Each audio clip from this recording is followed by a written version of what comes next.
Welcome to the Goodfellas podcast, Sunday Boxing Talk, episode 7. Got my guys with me, Ty Finney, the legend. What's going on, brother? What's going on, man? Couldn't be on the show last week, but man, excited to be here today. Let's get it. Yes, sir. And I got my big bro, pulse of the show, Boxing First Vlog, aka Blunt. What's going on with you, player? Man, what's good, family? Just glad to be here. Let's chop it up. Let's get it. Let's get it. Tradition, we're gonna give a couple minutes for people to come on in. Big shout out to Shane. Hopefully he'll be able to stroll up in here, man. If you are listening, put a 1 in the chat if you can hear us. Scotty70 in the building already. He said, what's good, good fellas? Big shout out to you, Scotty. You know what I'm saying? Definitely family in the building for sure. But man, we had a light weekend. Whenever Floyd Mayweather exhibition is top on the billing, it was a light weekend for sure. So we had that. We also had some action in Philly at the Met, some local fighters and things like that, you know, in Philly. So that was also a good card as well. But we do have some things to actually talk about. But because this is not really our style, let's get this Mayweather thing out of the way real quick so we can get this to some real shit. He had his exhibition against John Gotti. Was it the third? John Gotti the third? Yeah, John Gotti the third. And probably the one thing I do want to talk about is how do you get the referee kicked out in the middle of a fight for the backup? Like, this ain't football. Like, you don't kick the quarterback out and go with the backup QB. This ain't football. Like Blunt, have you ever seen anything like that? Man, not a day in my life. I mean, I've seen it, but it's from injury. The ref trip, fall, take a punch, you know, something like that. You know, mostly we've had older referees throughout the years, so, you know, they might have a little heart issue or something. There's been different things to get a ref out of a boxing match, but never because of a fighter. That it just illegitimized the fight. It just illegitimized it even being an exhibition, bro. It's just like, what are you doing at this point in time, Floyd? Ty, you ever seen anything like that? Nah, I never seen anything like that happen. But you know, the fact that it was an exhibition and Floyd was the fighter, of course, you know, he makes all the calls. You know, he calls all the shots. So I'm not surprised, but I never seen anything happen like that. You know what, fellas, I blame Kenny Bayless for this shit, man. You know that's his main referee. He makes sure he's safe inside the ring and all that at all times. And Kenny Bayless, I don't know if he ain't got his passport or whatever, but I know as soon as I seen Kenny Bayless wasn't there, I'm like, this is gonna be an interesting night. But oh my goodness, he went with a substitution at the referee position. Crazy. Like, that's crazy. That's crazy, yo. Like, I never seen nothing like that. But I do want to get into another guy that was on that card, and we really got to keep an eye out for this kid, man. Carmel Moten got a knockout. It was 55 seconds into the fight. Got a knockout. Kid's only 17 years old, and you could tell he'd been watching the Tank Davis tapes because he fight just like him and kind of look like him too. They look like they cousins, you know what I mean? But that's a good prospect right now, man. At 17 years old. Vlog, what you think of Carmel Moten performance? Just him as a fighter, just period. Major upside, definitely major upside. I wonder, is he going to run into those issues that we had with Tank some years ago with quote unquote fat camp? You know what I mean? So right now, being young, that's a lot.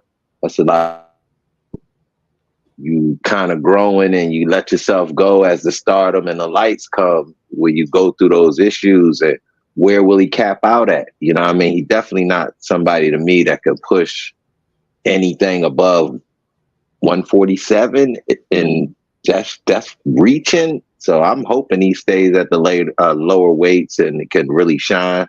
But chasing those world titles and things like that at these different weight divisions might run that young man into some issues down the road, because the fighters they range body shapes differently, and smaller fighters, and we just seen with Pitbull, definitely have some issues as the weight divisions go up, or in the fighter styles are not conducive to what you do. Legend, what you think of Carmel Moulton just as a fighter? Yeah, you took the words right out of my mouth, man. He looks like a younger Tank. You know what I mean? He's got the power. Like the fight with the guy that he had yesterday, like I looked at the weigh-in, he looked a lot bigger than this guy, man. Like way bigger. So it looked like he was just fighting like a midget. So I mean, he got him out there in a minute. But the only thing that I hope that happens for him is that he don't stay under Floyd. Because if he stays under Floyd, man, I don't think his career is going to, go as good. But if he gets under another promoter, I think everything will be fine for him. But I don't think Floyd should be the guy that he, should be the guy, to, handle his career. Can we ask a real question? Is Floyd truly a promoter, or would you see him as a manager or just a bridge maker at this time for these fighters? Because I don't see Floyd truly as a promoter currently in this stage of his boxing career, boxing legacy, what he's doing in boxing. I don't see him as a promoter. Fendi, you wanna respond to that, bro? I mean, like, I don't think Floyd was ever like a good promoter anyway. You know what I mean? Who did he really have? He had Battle Jack. He had Ashley Theophane. The Mayweather promotion. His fighters. I mean, nobody was really like at the top except Tank. Tank is really the only one that he really had. But like that's all I have, man. I don't know what Floyd is, yo. I really don't know. Because he has Mayweather promotions, like technically, I mean, I guess that's why he gets listed as a promoter. But Finney, like you said, like Badu Jack, Ashley Theophane, back in the day he had Mickey Bay, guys like that. But you can make the argument outside of Tank, the most successful person he's had in his camp is Badu Jack. And my Badu Jack is only successful because he ran through the gauntlet. He went like 10 fights straight where he fought like top 10, top 15 guys. You know what I'm saying? So that's not necessarily because of Floyd. That's because Badu Jack had to get his from the mud. He had to get his from inside of the ring. So Carmel Moulton, I think it's going to get to a point to where once, I don't know what his contract is. I don't know if it's years or fights or a combination of both, but they're going to have a major problem when it gets close to the end of his contract. And you're going to know when it's the end of his contract because there's going to be some funny stuff going on if the negotiations ain't going good, and Floyd is good for that. You know what I'm saying? So I don't know. I don't know. I mean, I'm if he keeps putting this young man on these type of cards, those mixed MMA boxing cards, he might not be taken very seriously. That could be a thing that hurts this young man because he's kind of doesn't seem like he's in the true mix of the prospects and the future contenders sort of realm. He's just kind of in this marketing realm with quote unquote Floyd. You know what I mean? So that's why I said Floyd seems more like a manager than somebody that's trying to promote his fighter to be recognized as, the best. You know what I mean? I think he, as far as Tank was concerned, he assisted Tank to get Tank where he's at in and outside the ring. But it like I said, it seemed like from an old head point of view, from an OG point of view, this, you know what I mean? He helping to guide me through. He's helping to walk through the situation with me, not quote unquote promote me. You know what I mean? Not make sure I'm getting the bag and paid the way I should be paid. Like I don't know. That was a funny situation. I think that's why I fell apart the way it did. It didn't definitely have. It wasn't structured like we see most contracts with fighters, per se like a ESPN or Top Rank Fighters. You know, you get 5-6 years, give me 7 fights, 8 fights, something like that. This just seemed like we're gonna play it year by year, fight by fight, and I think it's the same thing with Moten. As long as he can kind of make money off this dude, then it's a manager position. It's not a promoter position to me. So, like Ty said, I hope he don't stay with him either. I hope he really takes boxing seriously and elevates from the lane Floyd opened up for him. I kind of want to ask a question off of what you said. You said Carmel Moten, he may not be taken seriously. Do you think part of that is because of his age? Nah, I think part of it is mostly because who he's associated with. People like and dislike Floyd so much. You don't know when it's going to affect you negatively or when it's going to affect you positively. That's a good point. And when you really look at it, Floyd Mayweather Promotions actually got their clout from people that weren't signed with the promotional company. The Devin Haney's, the Shakur Stevensons, the Adrian Broners, all the guys that didn't sign with Mayweather, because they was in that Mayweather gym so much, it was almost like you thought they were signed to Mayweather Promotions. But it's really a compliment to what you guys said and why Carmel probably needs to get away from Floyd. If Floyd was really doing good business, Floyd should have had Haney. He should have had Shakur. He should have had Adrian Broner. He said, every hot young fighter, black fighter, should have been under him. Should have been under him because he's been around them since the amateurs. So that's how. Can we be honest? That's a pretty good sign he's not really doing great business. You understand? Can we be honest and let's be truthful? We know that's a man thing. This dude don't want nobody in the room that can steal his shine. That's why him and Tank split. That was a personal situation where it had to come to a head, and that happens with us as men. We get into that sort of rivalry sort of position with each other, brothers and cousins and things like that. So, you know what I mean? Even at your job, you could, you know what I mean, have a rivalry sort of situation. Oh, he's trying to get the promotion before me. And it's just what happens with men. So Floyd is not, like I said, man, Floyd's more of a glorified manager / promoter than he is a promoter / anything else in boxing. Well, I agree with you 100%. And the thing about it is, with him having that temperament that I can't let anybody get close to my legacy, technically, he's not good as a promoter or a manager if that's the mindset that you're going to have. Because you're supposed to do everything that's in the best interest of your client. If you're not going to do what's in the best interest of your client because you don't want your client getting anywhere close to your legacy, then you're not good for business. You know what I mean? So it's kind of a weird situation, but Carmel is going to be, I got to look that up. I got to see what his contract is with Floyd, because that's going to be a problem. That's going to be a problem going forward. I got a question. Yes, sir. Was H.A. Smith signed to Mayweather Promotions? Yes. H.A. Smith was signed to Mayweather Promotions as well. Because I seen maybe a while back, he came out with a tweet or a post like going at Floyd about something. I can't remember what it was, but yeah, he just went at Floyd's neck. And then Leonard Allaby just left Mayweather Promotions, correct? Yes. See? Legend. I think you might have threw yourself an out. I think that's a good interview to go get, and I think you can get that too. Bro, let's be honest, bro. There is no promotion. There is no promotion, bro. Who is he linked up with to put fighters on besides?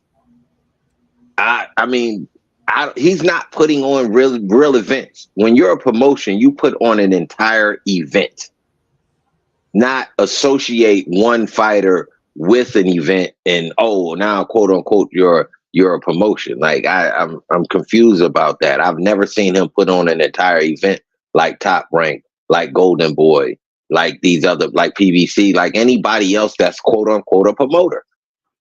He's never done it. He's never been a promoter. It's just something he used to create a business, tax, purposes, whatever, is benefiting him from this quote unquote TMT promotions. He's not a promoter, bro. Yeah, no, I agree, man. He kind of has a weird place, a weird space in boxing right now. But GST Wigs 432 said, "You're was good, my brother. Big shout out to you, family. Yeah, that's my You know boy, what I'm man. saying? All right, big shout out to you, man. Thank you for dropping through for sure. I want to get into this because I'm really curious to see what y'all think about this. If you are anywhere on social media in the boxing realm, it was a huge situation that went down between Kid Austin and his dad and trainer slash fighter out of Philly, that's in the boots in his Boozy in his camp, Greg Hackett. There was a major back and forth. Just for the people that don't know, there was a major back and forth on a live with Mill City Boxing and Zab Judah. Big shout out to them too. And basically, Kid Austin's dad really came at Greg Hackett and said, bro, you got a 3-23 record. Now you want to be an analyst. You don't have the credentials to be an analyst or to be trying to school anybody when it comes down to the sport of boxing. And Greg Hackett responded. That Kid Austin and Greg Hackett did have a conversation, and they said that they're good. I don't know what the situation is with Greg Hackett and Kid Austin's dad, but I really want to get into Kid Austin's dad, who never fought before, right? Say to Greg Hackett that he's not qualified to be an analyst or to be trying to school other people, other fighters, when you got a 3-23 record. Ty, I'm gonna start with you. What's your thoughts on that in terms of, does a guy have to have a good record or a certain type of a background in order to like speak on a sport of boxing? Absolutely not, man. Like I disagree, with Floyd Schofield Sr. on that. Just because your record is bad doesn't mean much. You know what I mean? I comment on blog posts about this. You take Vomat. Vomat didn't have the best record, but he got Terrence Crawford. Terrence Crawford, undisputed in different weight classes. So, you take Darnell Boone. Darnell Boone, he's got a lot of losses on his record. But, you don't know his story. He trained his stuff for a lot of fights, took a lot of fights on short week's notice. So just because a guy got a bad record doesn't mean that he can't be a good coach. He can't be a good analyst. So I disagree with Floyd Schofield Sr. Wholly on that. Vlog, go, bro. Bro, I'm on the fence. Jesus Christ. I feel him, though. I honestly feel him. All right. Let's take this in a scenario. Now, if you're welding a bridge, are you going to go find a welder who had 3 bridges fall down? Or are you going to go find a welder that had 5 bridges stay up for 20 years? You understand what I'm saying? So it's a hit and miss. With boxing, it's triv because a different eye can bring a different perspective to a fighter where he can learn from something. You understand what I'm saying? So you can learn something from somebody that took a loss and may have soaked up some knowledge from that experience where they couldn't do nothing with it at the time, but later on down the line they can. And then defending the bull. What's his name again? Greg Hackett. He's also under Boozy. Boozy is a very solid trainer based on what he did with Boots, based on what he's doing with Boots. I'm not sure what he did with his older son. I haven't seen much action from him, but he's upright. He seems to be a solid person. So obviously he's a good man. So he's producing good men. So if he's learning from somebody like Boozy, you can't really knock him, like just kick him in the hole like that because of his record. Look at the camp he's around. So he's obviously still in sponge mode, soaking up game, or he's bringing something to the table that's positive for their camp. So it's really a fence sort of discussion for me personally. You know what I mean? Yeah, I agree with both of you guys, man. I think it's really just how you look at it. You take like a Bo Mac, you take a Freddie Roach. When to be honest with you, probably the top 10 coaches out in the sport of boxing, I don't think any of them have like a great record or a record where it'll really like stand out. Um, and that's why I agree with Vlog in the sense of like you're really on the fence when it comes down to this topic because you can have a wealth of knowledge, right? You can have the ability to communicate, you can have the ability to reach people and motivate people to do things that they usually wouldn't do, right? That's a whole different skill set. A lot of these coaches have that, and sometimes the knowledge and the physical talent doesn't match, but your knowledge can be passed on to other people. Them physical talents, you know, I mean, we talking top 3-4%. Like it takes a different person to be in the ring, you know, in boxing. The one thing I will say about Kid Austin's dad is that you got to watch what you say because you are a person saying that he's not qualified to talk boxing or be an analyst or anything. Isn't Kid Austin's dad in the camp? But now hold up, we got to put that in context. He may have spoke that out of context. He could be probably meaning that as far as his son is concerned, and when you're so upset with something, with a situation or somebody, you could kind of just be talking and not really putting it in context, and the rest of it to get lost. I really think he meant Greg Hackett can't do that as far as his son is concerned. I believe that. And if he did in that instance say it that way, I kind of gotta agree with him. If that's how you feel about your son and what you see from somebody else trying to teach your son something, you have that right as a man to be like, yeah, I disagree with what you're talking about. Look at your record, blah, blah, blah. You understand what I'm saying? He probably, I mean, obviously, yeah, he was upset with his son, and he probably lost his way in terms of putting things in a certain context. So I do agree with that. But just generally speaking, I'm like, you have to put some of these situations in a bubble. You got to look at the trainer and be like, is he good at his job? Yes or no? Like, is he good at his job? This one thing, bro. I mean, we give these trainers credit for having somehow come across generational fighters. Is it that really that trainer, or is it that fighter? Because it's a combination. I disagree wholeheartedly. Well, yeah, no, you're right. Because if you look at Floyd, it was Roger, it was Pops, the combination of the three. You're right. It's a combination. Because if you look at Shane Mosley, look at his pops. His pops wasn't the greatest boxer, but he was an excellent trainer. He trained his son to several world titles. So you're right. It's a combination of both. But it's very lucky. It's very lucky that they're able to get these guys, though. I'm just saying. We rarely see them reproduce it. Yeah, the one thing about it, though, I think is you got to look at it like it's kind of like a once in a lifetime connection. Like, you know what I mean? Like, you're not going to get another Andre Ward and Virgil Hunter. Like, you're not going to really get another one of those. Like, Floyd. Can we be honest, though? We got to be honest. We haven't seen these guys repeat it. Just saying. But the thing is, though, like, I think that's kind of like the life of a trainer. Because when you look at it, all of the great trainers, they more than likely they're linked to one fighter. And more than likely, they probably spent the majority of their career with one guy. You know, it still can't go without being said.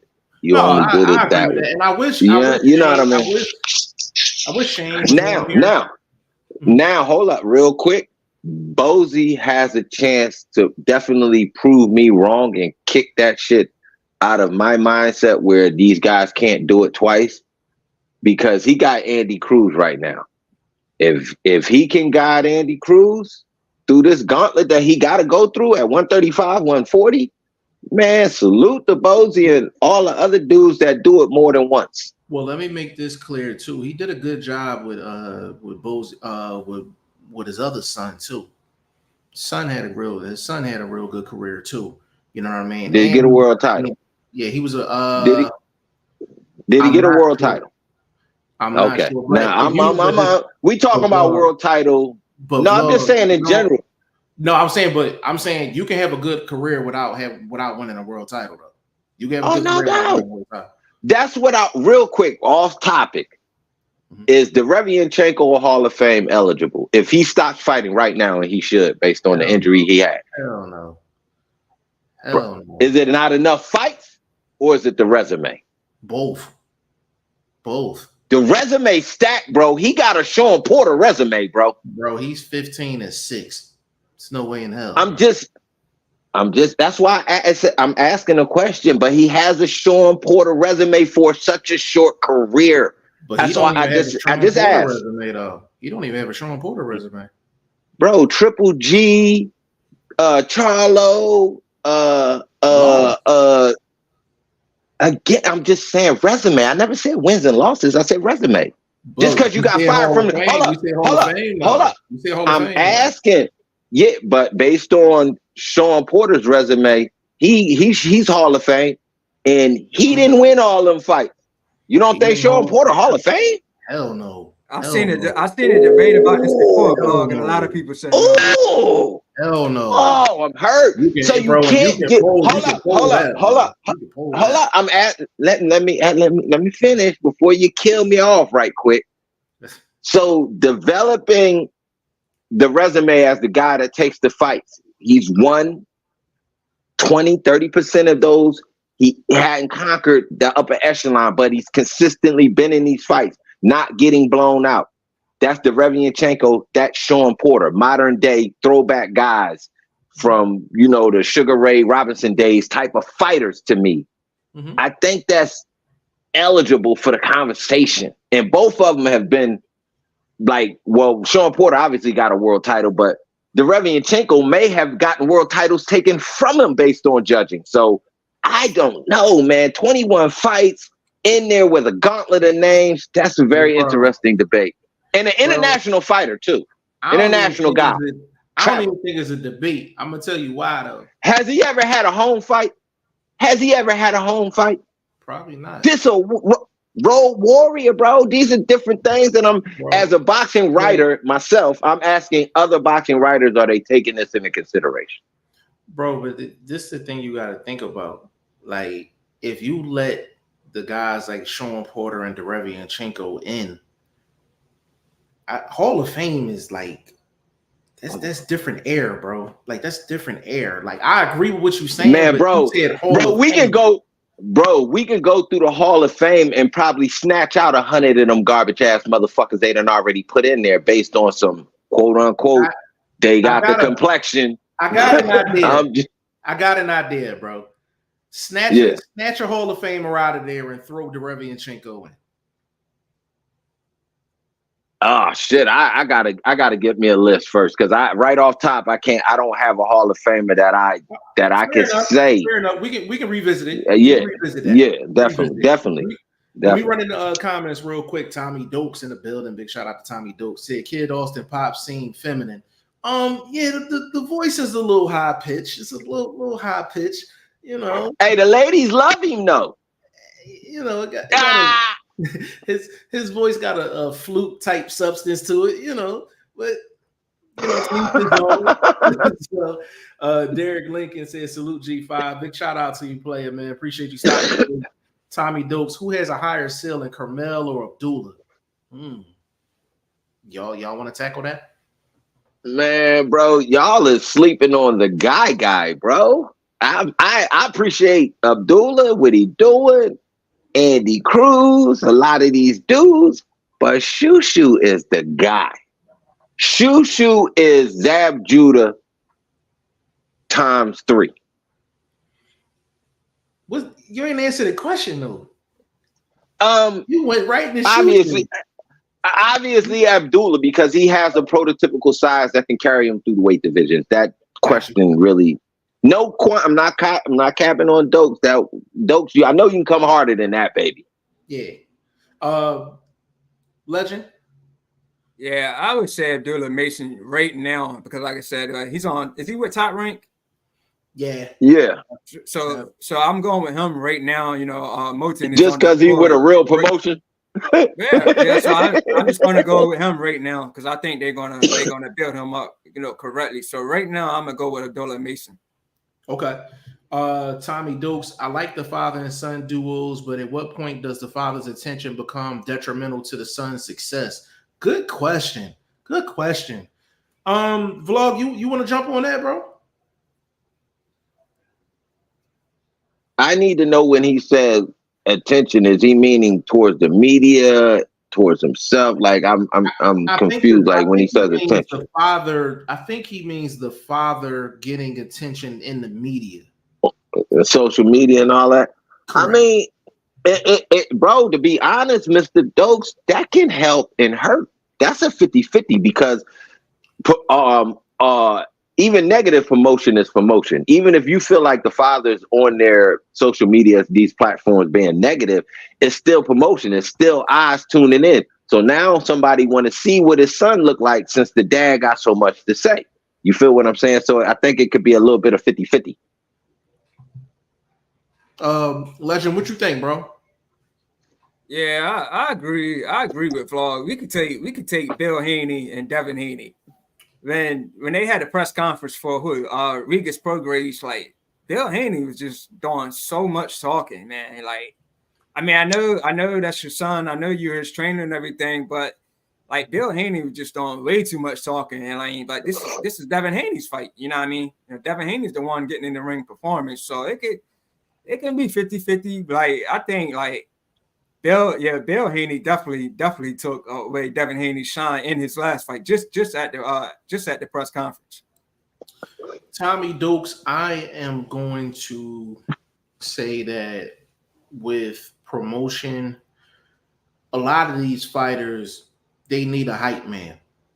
Like a lot of these fighters need a hype man. I would say probably out of all the fighters, probably maybe only 10% of them can really get busy, really promote themselves, really put themselves out there. And I'm like, if you know your fighter is like that, then you need a hype man at the end of the day. So I think a lot of these dad trainers are hype men as well as trainers for their kids. You know what I mean? Like Bill Haney, I don't think people would pay attention to Devin Haney as much if Bill Haney wasn't popping his shit all the time.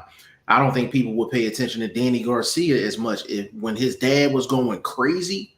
Like, and I'm talking like, I still one of the best press conferences of all time was Danny Garcia and Zab Judah. It don't get no better than that press conference. Like, his dad talked so much crap that everybody started gunning for Danny all because of his dad. I think it's more positive than negative. I'm gonna tell you what the negative part is.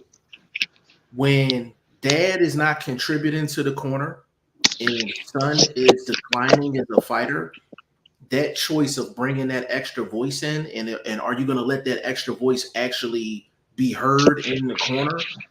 That's when it's detrimental. I'll give you a prime example. Chris Eubank Sr. Chris Eubank Sr. and Chris Eubank Jr.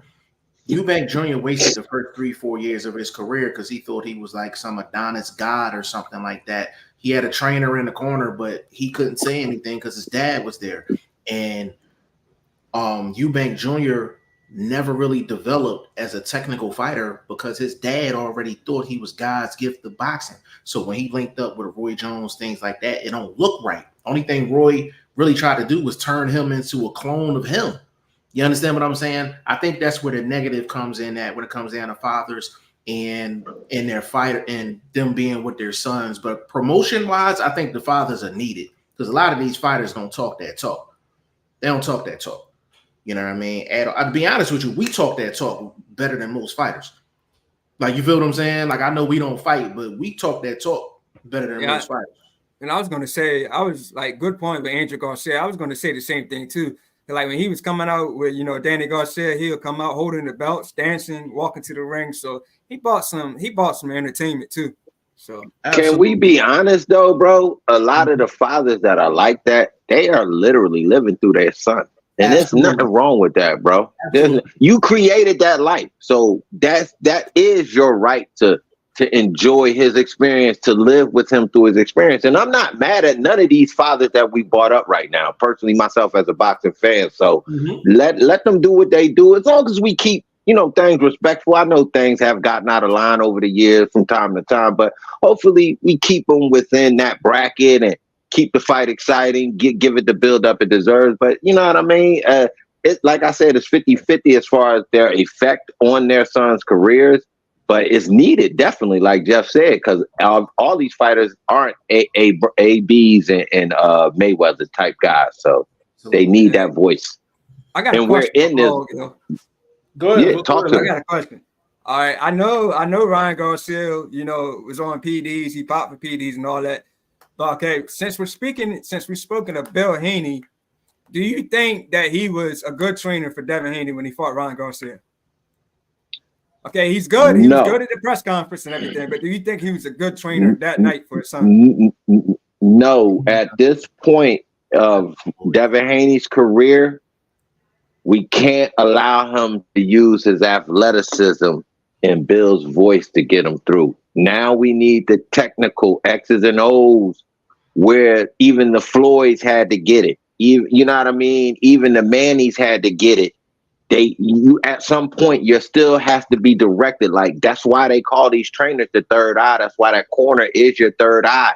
So I think he needs that guy, that Shields, that Bomac type of guy that's really in tune to the fight and watching what's going on in the fight right then. Not the build up, not the conditioning, not that sort of stuff, not the pad stuff. I mean the real strategist. Bill may not be the greatest in-fight strategist, and I think Haney definitely needs that right now. Damn, that's a loaded question, bro. That's a loaded question, Well, bro. going forward, do you think Going Bill should stay? forward, going forward, Jeff, before you go, you got to be honest. You've already stated on record that Haney isn't the greatest in-fight strategist. So we've already shared that agreement. So answering this question, I want to be honest. I want that raw from you right now. So the thing about it is Bill Haney, it's always been the question of what he does in between rounds. Could Devin Haney, use a better strategist in the corner? Absolutely. Absolutely. You know what I'm saying? But to answer Legend's question, was he good in the corner against Ryan Garcia? Like we gotta remember, like he's facing somebody that was juiced up. Like we can't lose sight of that. Like we cannot lose sight of that. Now, the only thing that Bill Haney said during that fight that I didn't agree with is that he told Haney to go in there for the kill. That's the one thing I was just like, yo, it's no way. Like you continue to have Devin Haney box. He's one of the best technical Excuse boxers me. around. Excuse me. If you know this is why I said he didn't do good, and that's the main reason. You already know your son can't kill anything.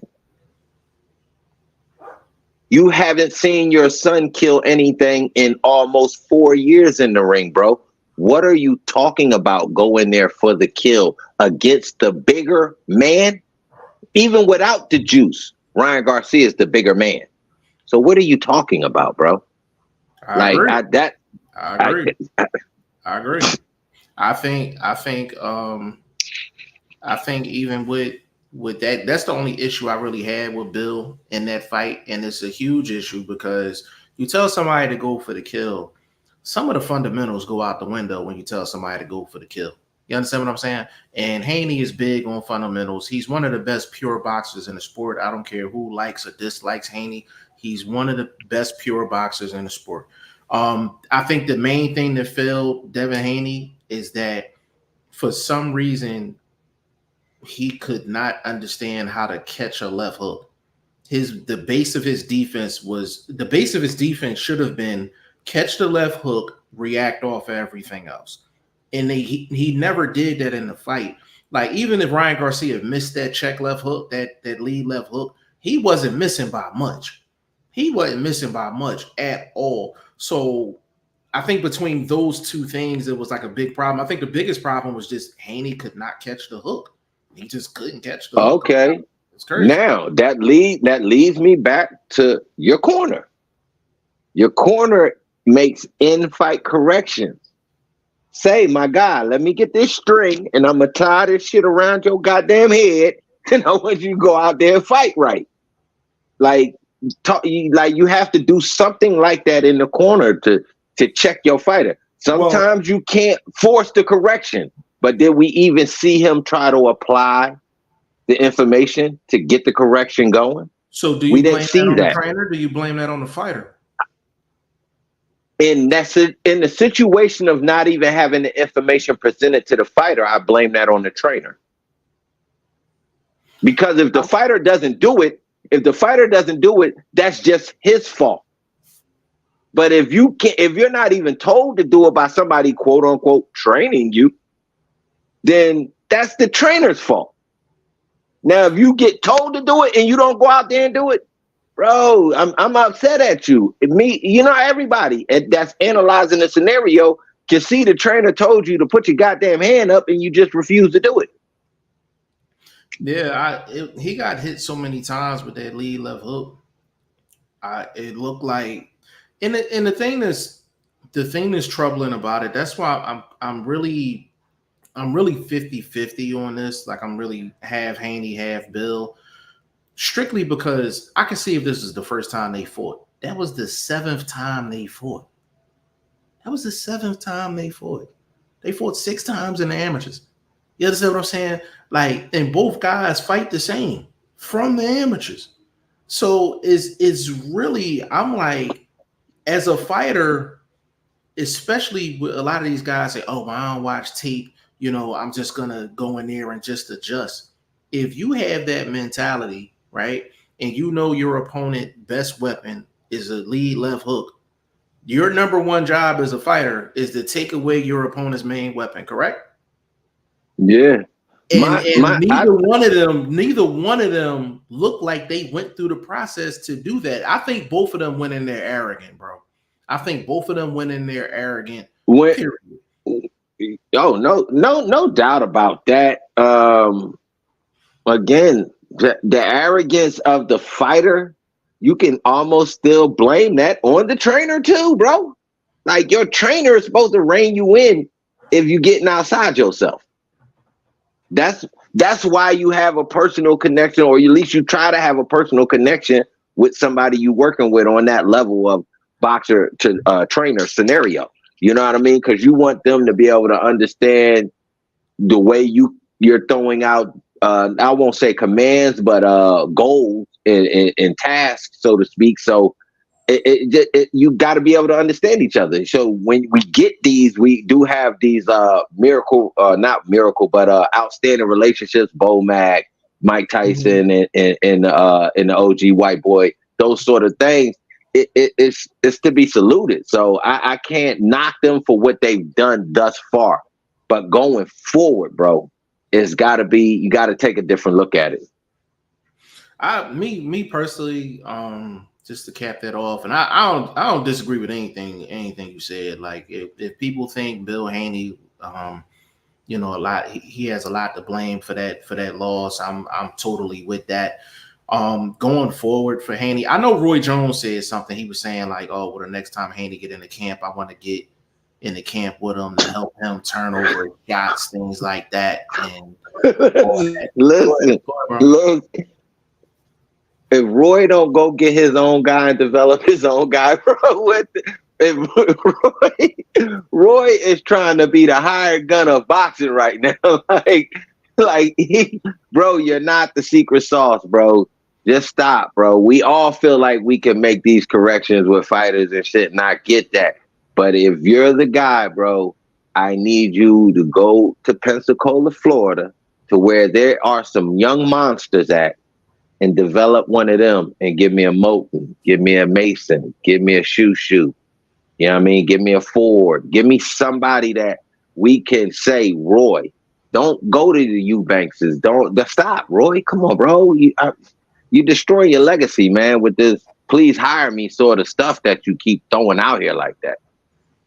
Yeah, I just Roy can't train without adding his style to it. That's why I'm like, I really don't take Roy Again. seriously. So why not go find this youngster that you seen yourself in, and now you can develop that based on, oh, he has a little something that I did that now I can tweak it and we can build on it. Wooty You woo. wanna know why? Ain't no glamour in that. Ain't no cameras around for that. That new dude that nobody knows. There's a lot of hours that got to get put in where there's no cameras around, there's no media around. That's what But if that's what you, Roy but looking for. That's what Roy. That's why he think he can come into people's camps because he know that there's a camera there. He know there's media there. that, He's gonna get that's attention. the, I don't take him that's that serious. I don't take him serious as that's a the trainer. I don't. that's destruction to your legacy as a boxer. Now you're destroying it as this fake trainer.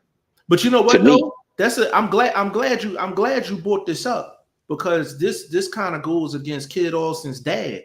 Roy Jones is top 5 all time, but as a trainer, you could say he's trash. But you would say that he's qualified to talk, right? that's then just talk. Stop offering your services unless I've seen your services in action somewhere. But that's what I'm saying. Greg Hackett was 3-23, but anybody that knows boxing knows that he's a good trainer. Roy is top 5 of all time. He's top 5 of all time in boxing, but it didn't translate. You see what I'm saying? That's my point. That's why I said it's 50-50. But at the same time, when you're talking about somebody like Greg Hackett in particular, you gotta take a step back and you gotta peep who he rolling with. So you can't shit on Greg so much because obviously there's something right if he's in that circle and he's still in a circle of soaking up game from Bozy, who's got to be one of the hottest trainers in the game right now, especially with the run Boo's been on for the past 6 years. And people got to realize Greg Hackett had a hand in that. He had a hand. That's my point. So that's my point. You can't. And he's the trainer. And he's the trainer for Jesse Hart. And he's the trainer for Lil Dump. Like, so it's not like. And he works with other young kids in the Philly area in that gym. So, I wanted to add this. What type of training is he doing? Now, if Kid Austin dad was saying you're not a good ring strategist, he could allude that to his own personal record. But him to say you're not a good gym trainer, you're not holding the pads right, you're not coaching the kids up right. We don't know that he's not doing that right. So you're not even giving us a description of what kind of trainer you're discounting him to be. I agree. So I'm helping to defend Hackett here right now. So not that I'm saying Austin Pops was wrong. I'm totally on Hackett's side on this. Because one of the best trainers of all time is Brother Nazeem Richardson. When you see him with gloves on, strap up, and he got a 50-0 record, but he's one of the best to ever do it. You understand? You understand what I'm saying? Like, so every situation is different, but when it comes to Greg Hackett, anybody that's on the inside of boxing, and I'm talking as a trainer and just an in the corner guy. So you got your head trainer, and then you got your other guys that's in the corner, and you got other guys that's in the camp that don't make it to the corner. You understand what I'm saying? I'm like, everybody's a team at the end of the day. I'm like, Greg Hackett is stamped. He's stamped on with the people that's on the inside of boxing. Greg Hackett is well respected as a trainer and as a boxing mind. So I think Kid Austin dad had a problem with him taking shots at his son, and I think it just branched out to just something else. You know what I mean? But Vlog, you said that earlier though. You know what I mean? Tommy Dokes, he said Greg Hackett and Southpaw 73 are supposed to be setting up a scrap. For the people that don't know, Southpaw is a boxing YouTube channel, but he was doing a lot of talking as far as Greg Hackett was concerned, and he basically was taking shots at him because of his record. Greg Hackett was like, all right, well, let's set something up. If I'm trash, let's set something up. Hey, big shout out to Greg. The bull out of 25 fights or some odd fights, bro. To only be stopped twice for a dude that can't win a bout. That's a lot of rounds. That's a lot. You know what I'm saying? A lot of rounds. It's a lot of rounds. rounds. That's moxie. That's a lot of moxie. That's moxie. A lot of moxie. And he fought a lot of them fights in a lot of guys' hometowns, things like that. And I've met Greg Hackett. Greg Hackett's not a big guy. Like, he's like 5'5", like 5'6". He like 200 pounds. You understand what I'm saying? Like, he's not a big guy. So he probably never went into a fight where he was close to even at the size advantage either. You know what I mean? But they were supposed to set something up. We'll see what happens. But I think as boxing analysts, and if you got a YouTube channel, things like that, you can give your opinion off without being disrespectful towards a fighter. Like, it just at the end of the day, like, we respect all fighters. It don't matter what the record is. It takes something different to step in that ring. You understand what I'm saying? So it's a fine line between getting your opinion off and being respectful towards the fighters. But I don't know if Southpaw actually got disrespectful. It sounded like he did. You know what I mean? But if that's the case, if he got disrespectful, then yeah, if Greg Hackett want to see him in the ring and make a couple dollars and kind of get some steam off with him, then yeah, I'm with that. Like, no problem. You know what I'm saying? No problem at all. GST, go ahead, bro. Go ahead. I know we finna wrap this topic up. I know I wanted to get in one more. Obviously, you know, the hottest news going on, Shakur Stevenson in this matchroom situation. But hit them chats and let's move on to that next topic, though. Yes, sir. GST said, yeah, it's just like football to me. Someone that has never played a snap could have a lot of knowledge, but minimal physical traits. Agreed. You see it a lot. Do you like Shakur signing with Eddie?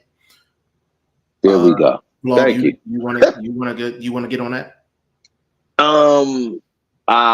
I do like Shakur signing with Eddie. I don't like Shakur. I mean, god dang, bro, stop. You keep fighting these little dudes. Would you finally fight somebody your size? Why would not Eddie make this a powder fight right away? Like, I just don't understand this, bro. Can I answer that? Yeah, go ahead. Zepeda turned down the fight. You can look it up, bro. You can look it up. You know, I ain't gonna lie to you. He turned down the fight. But so they wasn't trying to pay him? They wasn't trying to pay him. For what I was told, the bag was right. This was an Oscar decision. Yeah, so it sounded like the bag wasn't right. Talk about it later on the phone if you want, but he turned down the fight. No. Then it sounded like the bag wasn't right. That's what it sounded like, because at the time, go ahead. I'm gonna tell you what happened real quick. Oscar wasn't trying to give him the fight unless Shakur signed. Once Shakur didn't I forgot about that shit. Yeah, so you're right. Yeah. But if you look at it from Zepeda's point of view, that's out of his control. He did not take the fight. His promoter did not. Yeah, so let's not put that on Zepeda. Let's not do that to Zepeda. I'm with you 100%. Because I ain't gonna lie. I'm gonna jump out the window. I thought he had that one in the bag. I thought so. I thought he had that one. I mean, the fight. I thought he had the fight locked up. That's definitely Zepeda was gonna win that one. Zepeda was gonna beat Shakur Stevenson. I hope that happens. I'm analyzing it before it actually takes place, so you can only go off of factors. Volume versus the shoulder roll. I'm going with the volume because the last time we saw that, Conceição beat Forster, so I'm going with the volume. You see how he trying to pull me in, yo? He's trying to pull me in, bro. How you feel about Shakur signing with Eddie? I like it because, like, he said his goal, you know, he got the fight with Joe Cordina. He said it looks like he's trying to get Zepeda next, and then he's trying to go with Tank. So I think that's his goal, you know, give him a couple of fights and try to line him up with, you know, with Tank Davis and Eddie Hearn. I think he can make that happen, man. I think he can definitely make that move. I like the Shakur signing with Eddie Hearn. this is a prime What? example. Go ahead. No, go ahead. Finish you because you Um, have to answer your own. Yeah. so with Shakur signing with Eddie, like this is a prime example of how powerful the consumer is, the media, social media. You got to look at Shakur Stevenson, right? Shakur Stevenson technically is one of the best fighters on the planet. I don't think anybody gonna argue that. Straight off the eye test, right? He's 21-0. What he got? What, like 12 knockouts, something like that. One of the baddest dudes you're gonna see inside the ring, but his stock is extremely low. When you think of Shakur Stevenson, even a casual person is gonna say, "Oh, well, he's boring." Like, you know what I mean? Like, he's boring. So his reputation is not really great right now. So this is a prime example of somebody getting a fight that the fans don't like, but you can tell Eddie's trying to rebuild Shakur. He's trying to Listen, rebuild. bro. Listen, bro. Eddie, only time this dude shines is when he fights smaller guys. Valdez, Herring, now Gordina. Expect the knockout. Now all of a sudden everybody's going to put this dude on the fucking pound for pound top 3 list. Okay, bro. Don't get confused because when he has to go in there against somebody with his own size, he struggles. We can go all the way back to the African dude who was technically bigger than him in that fight and did this. Boy, I think he threw like 100 punches that whole fucking fight. So I'm But just saying, bro. I understand all that, but we talking about Shakur signing with Eddie. If I Eddie, understand Eddie what you're gotta saying, build, but Eddie but has to Eddie, build. but Eddie got to build the product though. Eddie got to bro, build the product. hold up. Is the product the actual food? I don't know. That's what I'm I saying. think Eddie. But vlog, you got to understand it this way though. Everybody wants to see Shakur, right, fight Tank. Shakur is at his lowest point in his career in terms of where he's at stock wise. Correct? Can we agree on that? I know what what I'm saying is that Eddie only signed him so Eddie could, not that he believes in him, that he's the guy to say, yo, let's go beat the monster. Eddie signed him as food for the monster. But he don't control the monster though. That's why I don't buy it. Okay. I can see if he control. I can see if he had Tank. Then I would agree with you. But he don't control. No, what I'm saying is, okay, how do you get a monster to come out? You set out bait. Eddie has the bait. To be honest with you, bro. Just saying. He set Shakur out. To be honest with you, Shakur is one of the only options Tank has. Tank. I'm not gonna say you're wrong. I think Tank can fight Devin.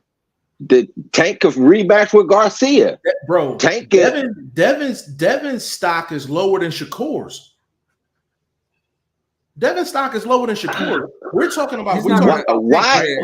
He's not going to go into a Tank fight after I lost to Ryan Garcia, man. Yeah, that's what I'm saying. Their stocks are low, bro. I see what you're saying. No, I never said right away. I'm just saying these guys are not like 40 years old. We could still see these fights within the next two years or so. So I didn't say like. I mean, bro, how long did we have to wait for Manny Pac? How long? I mean, for Manny Mayweather. I ain't want to wait. Man, we waited, bro. We never gonna get to see Crawford Boots. So, I mean, we might not get to see any of these fights. I'm just saying. I think Eddie signed Shakur so these mega fights could take place. I'll sign the food for this mega fight. Take the loss, quote unquote, as a promoter with the fighter because Shakur is getting knocked the fuck out. That being said, Eddie still cashes out and wins as a promoter. So I think he signed him as food. Like the only way to get the Zapata fight now is if I sign him. Now I already do quote unquote business with Golden Boy because we both on the same platform, streaming platform. It just works. It works as a business plan. I don't think he signed him out of faith and true belief that this is quote unquote the future number one pound for pound fighter on the planet. I don't think he signed him for those reasons. I think it still was a good business move, and that's what these dudes are about. They're about business. But that's the reason why. That's you just said it. You just said it. Like it's a good business sign. It's a good business sign. You feel what I'm saying? But he's still Listen, food, man. It's on. But the he's thing still is, food. But so you said it's food, right? Yeah. Who has the best chance? Who has the best chance of beating Tank? Shakur will be in the top 3. He'd be in the top 3. To beat Tank, you got to let your hands go, bro. You can't beat Tank. Pop shots. Give me 3 guys that got a better chance of beating Tank than Shakur. Realistic though. Based on power, bro. Now, whatever criteria you want. No, yeah, I'm saying being there with somebody that I think can absorb and deal with that power for 12 rounds while getting themselves that thing off. The rate he running through these dudes, because Martin, quote unquote, physically had the best size-wise built to be able to think, okay, he can absorb some of that shit. Tank. Man, I don't think it's a dude on the planet right now in their division, 135, 140, could probably stand up under that shit for 12 rounds, bro. So you saying nobody got a shot? Right now, no. Right now, give me at 140, you talking Matisse? Matisse, he eat too many shots. Polu, I don't know if he got the footwork to avoid Tank. He might have the length, and he does fight long, and you have to fight long, but I don't know. You got to have footwork to go along with that length. So, not Pulu. Paro, I don't think he got the chin. He nice. The boy from over there, was that Australia or Europe or whatever? He nice, but you talking, you got to have a chin. And I don't believe none of these dudes got the whiskers. But Shakur got the name, though. No doubt. That's why I said Hearn signed him for food to get the big fight or the biggest fight possible. He wants to be a part of the biggest fight. I'm with you. Yeah. I'm not disagreeing. Tommy said, do you see Greg Norman being Boots' toughest test at 147? What's the odds? Tommy, I'm gonna ignore the guy that's in the background laughing. We ain't gonna get nowhere with him. But as far as 147, I think Barrios. I think Boots has an easy time with Barrios. To be honest with you, Stan Jonas is out the ring too much. I think you have an easy time with Stan Jonas as well. Brian Norman, that'll be the most action, but I think Brian Norman would get stopped. That's just my personal opinion. I would say I don't know about the toughest. I would say Boots would have the most action in a Norman fight. Big shout out to Norman though. Big shout out to him, man. And that's no disrespect to him, man. I just think Boots is that nice. Are you talking about the same Brian Norman who fights like a ruler, straight up and down? We're gonna get a lot of action in that. No, that's a Pez dispenser, bro. That dude's head's coming off within the first 2 rounds. Don't action have to happen for that to happen though? Nah. What action are you giving me if you're like this, avoiding punches? Boots is going to tee off and knock this dude's head off, bro. He fights too straight up. He eats too many shots. There's no way in the world Boots will let him get off. Dude is not nice. Dude is cool. He got a decent build. I respect his grind and push through the game, but he going to sleep, man. NyQuil. I'm not going to say no 2 rounds, though. That's crazy, but 2 rounds. 3 times. Only reason I'm saying not 2 rounds, man, because they've gotten plenty of sparring work in, and I just don't see 2 rounds. I don't see 2. Boots is definitely winning the fight, but I don't see no 2 rounds. I'm gonna put a little more respect on Brian Norman's name. He do fight straight up and down, though. He do fight straight up and down. Hey, Legend, what you think? What you think, bro? Me, I think it's a good fight. I definitely think it does go past 2 rounds. I disagree with Vlog there, but far as it being the best fight at 147, I'm not sure, man, if it's the best fight at 147. I would say probably him and Barrios is probably the best fight out of the champions. Yeah, that's what I was going. I was probably Gotta going to be lean three. toward Barrios Yeah. right there. Man, they are trying. They done went and dug Manny about the dirt. They trying to feed him, give Barrios a OG cupcake meal. I don't know if that'll work. Maybe Manny have some fifth wind or something and upset Barrios, because Barrios is upsettable, but I don't know why they. I mean, I see why they're doing that. They're trying to give Barrio a payday. It's just what they doing at the 147 don't make no sense. Boots need to go and move up. He's the only dude in the sport that could be a 3-division champ right now. Right now. You telling me Boots can't beat Danny Garcia or Laura? That's 160. You telling me he can't beat Tim Tszyu, Fundora at 154? That's a world title. And he a current champ at 147, and the other gifted champions are running. Skirts flying in the wind. For the they skirts like this. I gotta give a little message on this. If you talk the Boxing First vlog, Boots is the best fighter on the planet. It's the best fighter he's seen probably in the last 20-something years. This might be Boots' biggest fan right here, Boxing First vlog. No, this not. Ain't nobody touching Boots. Ain't nobody touching Boots. Bro, nobody competitive, nothing like that, bro. But I never said he can't get touched. I never said any of that Jeff just said. I just gave you 3 scenarios where this man currently can be a 3-division champion. Hey, bro, there's no other boxer in the game that you could do that. Bro, I'm not even disagreeing with that. Can you answer this one question for me? Yes. Is there a fighter out here that could be competitive versus Boots?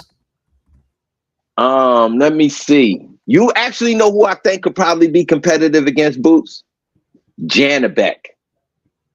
That's the middleweight champ over from the top rank. Trash Janabek. Janabek is. No, Janabek a tough motherfucking nut to crack, bro. Them Russians, bro. They now come on now. You know you got to beat them with a 2x4. Go get another 2x4. So, hey, bro, I'm gonna show you. This is how far behind I am in the comments, bro. Bruce Gass said double hell no. That goes back to your Derevianchenko and Sean Porter comment. That's how far back I am in the comments. Blank Man, big shout out to you, bro. He said Charlie Zelenoff pro record was 0-1, but did manage to get Wilder in the ring. Hackett was 3-23. Who had the better pro career? Neither. I'll answer that for everybody on the panel. Neither. Neither. You know what I mean? You watch your tone, woman. Oh, sorry. No Whyville. Big shout out to your family. He said Target, if anything, he might have put too much pressure on the KO. I think he's talking about Bill Haney with Bill Haney and Ryan Garcia fight. I think. Yeah. No, that's a good catch because he lost me for a second. Tommy Dukes, I can't believe they are charging $90 for Canelo versus Berlanga. That's high, but that undercard is stacked though. That's a stacked undercard. That is let me show you where my math at, Tommy Dukes. That is 4 payments of $22.50, man. I don't know, brother. Yeah, man. I don't know.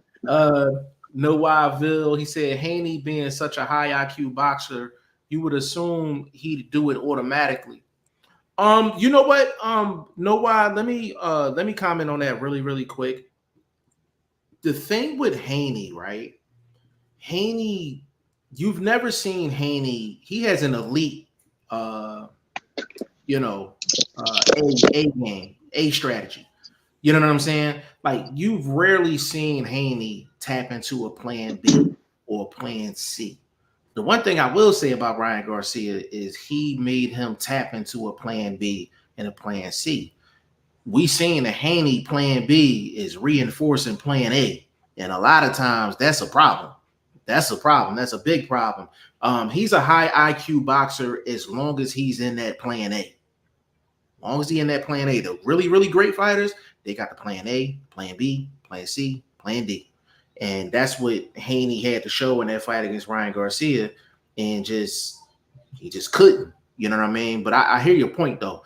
Tommy Doak says Zepeda's girl just had a baby, so he's not fighting until 2025. Fair enough. Zepeda, same thing. He did the same thing twice. Blank Man said, why isn't Tank, who is the ultimate A side, not sending the contract to Shakur? If Tank moves up and fights Rayo at 140, won't that look bad after he didn't go up for Devin when he was a champ at 140? Fellas, let me clearly answer this one because I got information on this one. Tank did send Shakur a contract. Just the money wasn't high enough for Shakur. And I know that for a fact, but he did send an offer over. And I can't even call it a low ball offer because Shakur's stock is low, like I said earlier. But he did send a contract over to Shakur. Now, if he goes up and fights Rayo, me personally, I mean, I wouldn't have a problem with it. I wouldn't have a problem. Is it the top fight people want to see? No, but I mean, they both have a common opponent in Pitbull. Rayo is on a nice little hot streak right now. He got a belt at 140, and I mean, if that's the fight he wants to shoot for, then fine. But he did send Shakur. Offer though for sure. Scotty 70. The Saudis will decide when and where Shakur fights Tank, not the promoters. I don't agree with that. Scotty, why do you say that? I guess that's more of I'm intrigued by the comment. Like he thinks the bag is the draw when the Saudis, if the fighters are losing control of the scenario, it's not going to happen. These fighters are going to still want some kind of control, at least with Shakur signing with Hearn. Hearn's going to listen and placate enough to make sure the fight goes on. The Saudis may not do any of that. And who says these dudes want to go over there and fucking fight? And Scotty, this ain't MMA. Yeah, go ahead. Just real quick, this ain't MMA. You can get them MMA guys to go over there so easy because them dudes don't see a bag for a lot of the shit that they go through. These dudes, to a certain extent, already have a bag. This is just like generational type of stuff we talking about now. And Scotty, reason I want you to come back to, or you can hit me up on Instagram because we ain't gonna be here too much longer. The other reason I'm curious about your comment is because Tank has had no affiliation with the Saudis, so that's why I'm kind of curious. He don't even like Turkey. Yeah, he seemed like he don't like him too much. No Whyville, he said Shakur or Edwin De Los Santos. I was going to say Puello too. I guess as far as like next opponent, I wouldn't have had a problem with neither one of those, to be honest with you. Ramon, big shout out to you, family. He said we could promote the fight Tank, knockout artist, Shakur, boxing specialist. No, it's a listen, if Ramon, if they was a fight, it's an easy sell, and that's exactly how you pitch it. That's exactly how you pitch Styles it. Make fights. Styles make fights, baby. Straight up. Blank Man, he said both times Tank fought above 135. He put rehydration clauses on Ryan and Barrios. So clearly he thinks the size is too much. To be honest with you, bro, I think Tank is that's a page out of Floyd's book. I mean, I'm just keeping it a stack. That's a page out of Floyd's book. You know what I mean? He did that a lot. You know what I'm saying? So, but let's be honest though, Blank Man, that comes with being the A side, bro. Facts. 100% facts, bro. 100% facts. Couldn't have said it better. Ramon, Boots will outbox him. Agreed. Norman might be a little better in the inside. Boots better at everything else. I totally disagree with that. Boots' inside game is crazy, bro. You said that? Ramon, how you say that? Ramon. Ooh. Yeah, his inside game is crazy. Boots is the closest thing to a Terminator that we have in boxing, bro. Like I just don't get. I don't. Okay. Ramon said Boots He probably do Barrios like he did Villa. Oh, Boots would do Barrios like he did Villa. Probably so. Like probably so. Based off the champions right now, 147, Boots could fight all three of them back to back to back, and he would be undisputed. Like there's no doubt. I'm gonna say this.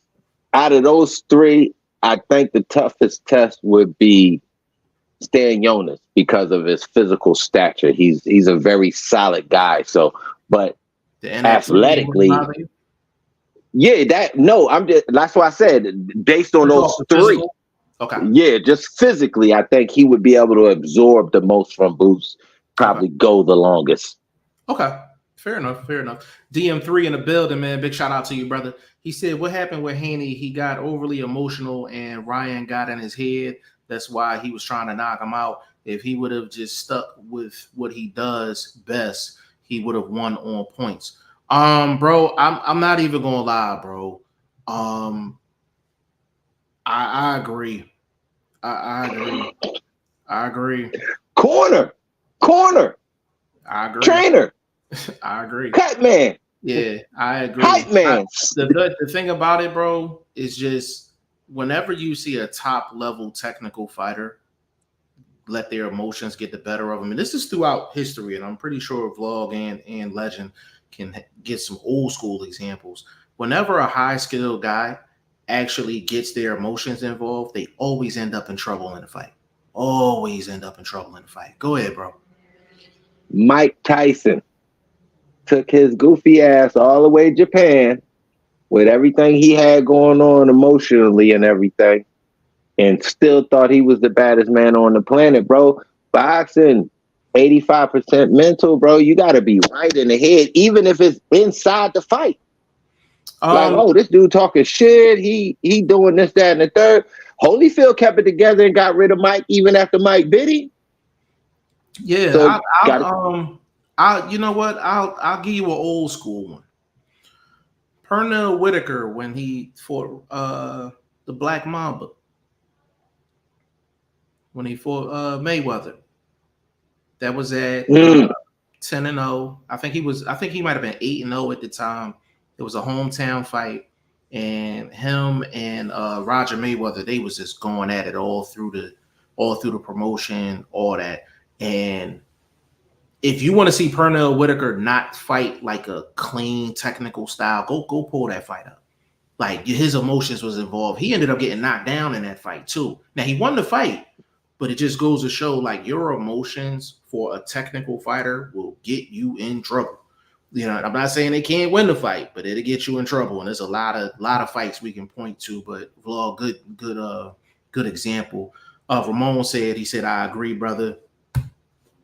Tony's reviews, big shout out, bro. He said, Boots is untested and is riding on the Deontay Wilder KO trend. KOing Uber drivers and way past their prime fighters isn't impressive. Karen already proved that he can't hit a moving target. I'm for the sake of the show, right? For the sake of the show, Legend, I think you'll agree. I'm going to let Vlog go ahead and respond to this one, and I'm gonna get my timestamp ready. Who the hell is Karen? And what part? Do you want me to answer that? No, I don't care who Karen is. But anyway, what part of Boots' game are you analyzing, and why are you not taking in the fact that all the dudes that are not even in the picture anymore ducked him? Thurman, Spence, not Crawford still in the picture, but not at 147. Even Spence still not bringing him up. Nobody's bringing this man up. So you're not talking about them. You're talking about him being unproven when all he can do is beat who's in front of him. And that's all he's done. And while he's done that, he's shown you great nuances of the game that proves you should elevate him based on what you're seeing, not on who you haven't seen. So you're looking at it through a slanted view, like you want to hate him because he's so good. That's what I'm getting those vibes from you, Tony. So I'm gonna let it be that. Oh man. And for the record, Vlog, Karen is the guy that he fought when Tank fought Garcia, and he was the co-main event. And the one that he lasted the 12 rounds, but he was running all night, and people criticized Boots for that fight. That's the Karen that we talking about. Well, sometimes I just wanted to enlighten you, brother. But let me say this to that. Sometimes the great ones play with their food. He usually not in the ring that long. He's like, yo, let me play in the yard. Y'all make me come in when the lights go off. Come on. So I'm gonna stay out a little late tonight. You know what I mean? So ooh, I'm definitely shutting up on this one. Vlog, I'm gonna let you take over after I read this. Tony's review said, I doubt Boots can beat Norman Jr. or Stan Jonas without going down a list. Vlog, you got it. Down a list of what? What list? I mean, now I'm confused because you brought up a dude that's irrelevant in the sport, whose last name is Karen. So I was thinking of a white woman. First name, man. That's his first name. That's his first name. His first name? That's his first name, man. Even more reason why I thought it was a white woman. So now you said a list. What list, bro? What list? I'm confused. He's the list. Like, he's the one that's avoided from anybody's list. Whoever's writing up a kill list in boxing, they don't never put Boots' name on there. So what list are you speaking of now? I'm confused. Mr. Reviews, please talk to me. I talk back now, as you can hear. Oh man, Ramon said Karen Neville fought on the run until he fought Boots. Yeah, he ran all night in that fight. Cass Barney, big shout out to your family. He said they doing him like they used to do Bud. Yeah. I mean, facts. And now Bud part of that though. So now you got to say Bud part of that since he got a check. Now he got a check. He ain't got to fight nobody. Oh, okay. I see how it is. It's all good though. It's all good. Let me see. Scotty 70 laughing. Ramon laughing. Tony's reviews. He said the fact that you hate on Karen only proves my point even further. He made your Terminator look average at best. Vlog, I'm letting you go again. Go ahead. Bro, you act like every great one hasn't had an off night, hasn't had a night where they wasn't motivated by their opponent to do their quote unquote A+ best. You understand what I'm saying? So let's not knock a dude that's really been unknocked for not dog walking some guy that actually ran off the leash. So what you want me to say, bro? I'm killing you. Hey Tony, the only thing I'm gonna add, Tony, you're still trying to defend a man named Karen. I'm confused. Hey Tony, the only thing I'm gonna add to that before we go, bro, is you said he made your Terminator look average at best. I just want to remind you, Boots won that fight 12-0. There wasn't a round where it was even like debatable. So if that's average and you win, was that a 10-round fight or a 12? I think that was it was 12. Regardless of it was 10 or 12, Karen won 0 rounds. He didn't come close to winning a round. So yeah. So he said, LOL, we're gonna find out how much of an off night it was as he has to fight him next. Technically, bro, like he don't have to fight him next. That's why they're trying to set up the Brian Norman fight. So Karen is the #1 contender in the IBF. Conor Benn is the #3. So he does have some options, Tony. Like he can pay Karen some step aside money and he can fight Conor Benn. He can fight Brian Norman and there's a unification fight. So he does have options. He don't have to necessarily fight Karen. But Tony's reviews, it seems like you are not a big fan of Boots Ennis. You're not a fan of Boots Ennis. Being around Boxing First Blog is not the place you want to be because that's going to I'll just make you a fan. No, I will make you a fan with the facts that I present to you. That's all. Listen, I want to add though. Yeah, I just want to add, man. He's saying he's knocked out all Uber drivers, fighters past their prime. Like I said, I was in the building when he fought with Montville. He was not no Uber driver, and he wasn't past his prime. Man, that guy had almost all knockouts in all of his fights. So And That to me, that Was was a a good fight, quality man. opponent. Villa was a quality But opponent. real quick, before I slide out, he never mentioned why those dudes had ducked him all this time. That's a discussion we can have next week for sure, Tony. I'm pretty sure Tony will be up in here. And Please, Tony. Tony's review says Conor Benn is at 154, and if he fights Norman, he gets stripped. Stripped of what? He ain't got no belt at 154. Am I reading that wrong? Did I read that wrong? No, Let me read it again. if he fight Conor Benn Norman, is he at gets 154, and if he fights Norman, he gets stripped. Stripped of what? He has no belt. Yeah, You lost me, Tony. baby. You lost me on that one. And Conor Benn was made number 3 in the IBF at 47. Just want to make that clear. Yeah, Connor's still at 47 from what he said. He said he coming back to 47. He can float. He can float between 47 and 54. Yeah, they are most dudes their size could float. What was Conor Benn drinking when he popped dirty? What was he drinking, bro?